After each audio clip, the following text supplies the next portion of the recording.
Hey, welcome John from Palm Beach Customs, and I'm going to do a little quick video. How you guys doing? I'm going to do a video on this 69 Mustang build that we're doing. And first I want to do a little diagram to explain it. Can you hold that here, bud? I'm going to explain this. Okay. Right here, close up on the diagram. All right. So here's the 69 Mustang. Here's the passenger compartment. Here's the front frame rails, front and rear, okay? Where the rear quarters are right now, the rear. And then here is the wheels, all right, and here's the rails, all right? And this is our datum line.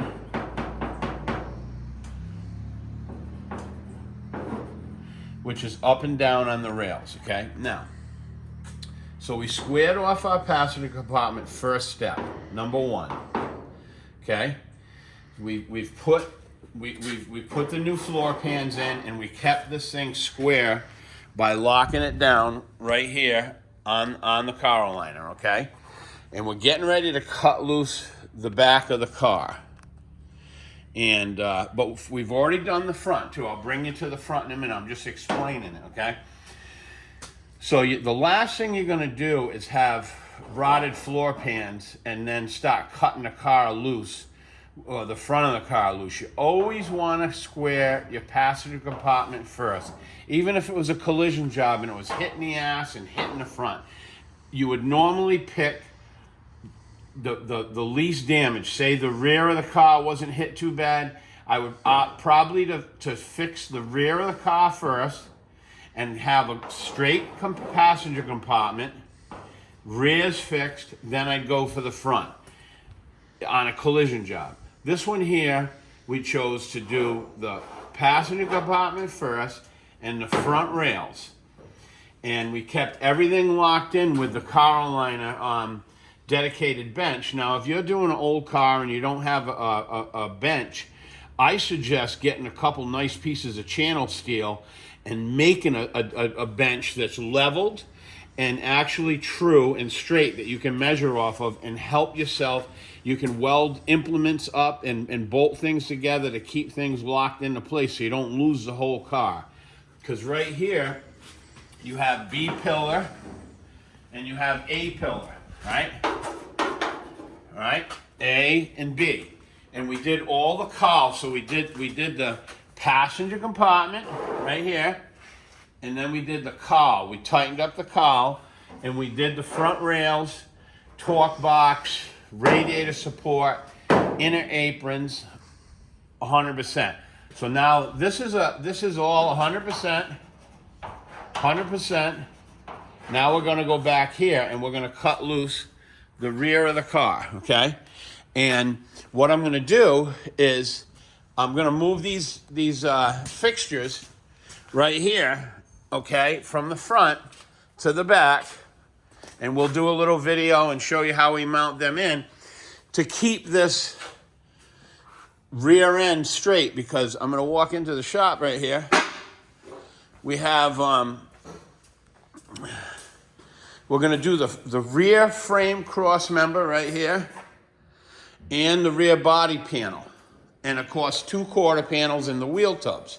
So I just started getting ahead of the game a little bit Saturday and trimming this up, okay?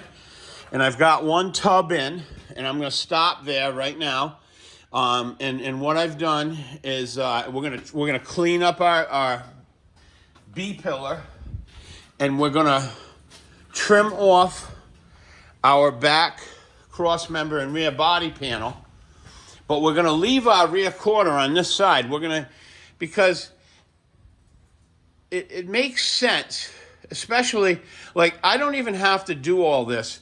I could just wing it and cut the whole car, hang the quarters on, and zip screw it together and try to get my gaps. But that'd be foolish after all these years of doing this. The best way to do is keep each repair least intrusive as you go. So now, A lot of guys would blow the whole car apart, be flapping in the breeze, and they start losing measurements. So I'm going to be smart, and I'm going to come right here, and I'm going to drill this out, these fusion welds, right? They're all in here, and I'm going to sneak, even though this cord is coming off, I'm going to sneak this rear body panel after I put the cross member in, and we're going to secure the frame rails down with the dedicated jigs and lock them right down, right through the mounts, okay? I'm not sure where I'm going to go. Maybe right here with a bolt right through and lock them into place, right?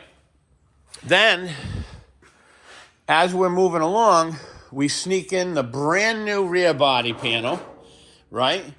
And we have to replace this little filler panel it's a separate piece. There's little fusion welds here that are going to drill off.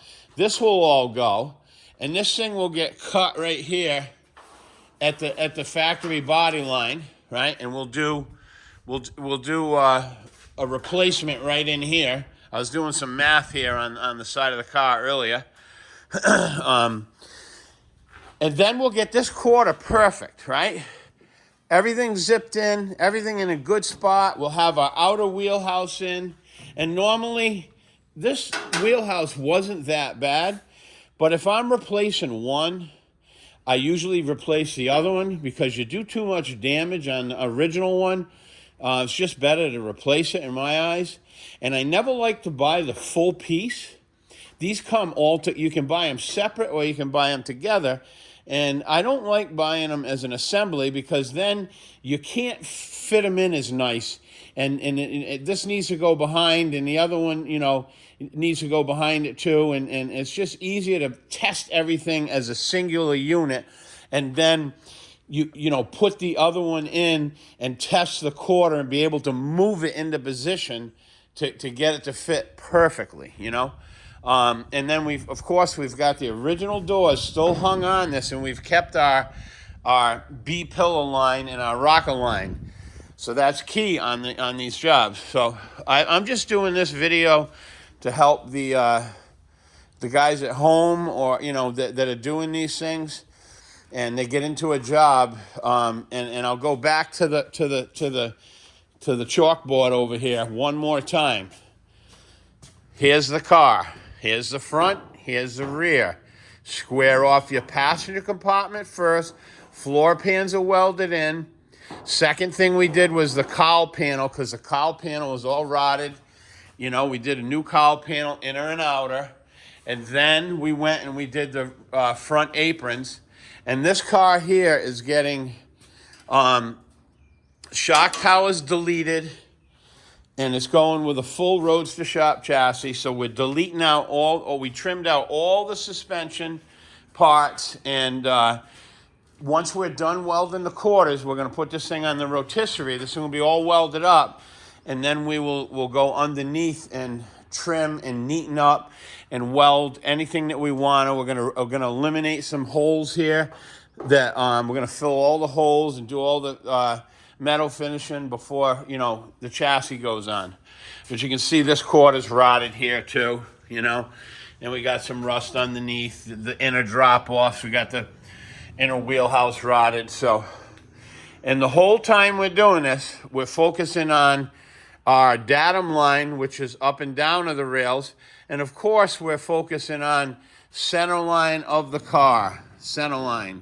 So by locking in the rails in the front with the clamps and locking in the rails in the back, we're gonna be able to maintain our center line.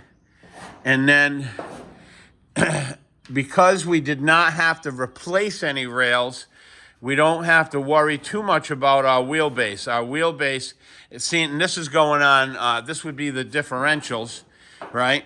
This is going on Roadstershop Chassis, so that all that's going to be on the chassis.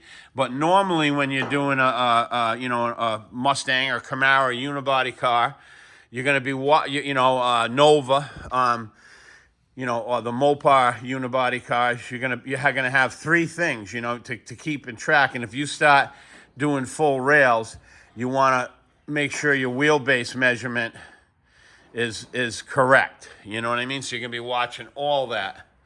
It's almost like building a house. Hope that helps you. John Russo, Palm Beach Customs.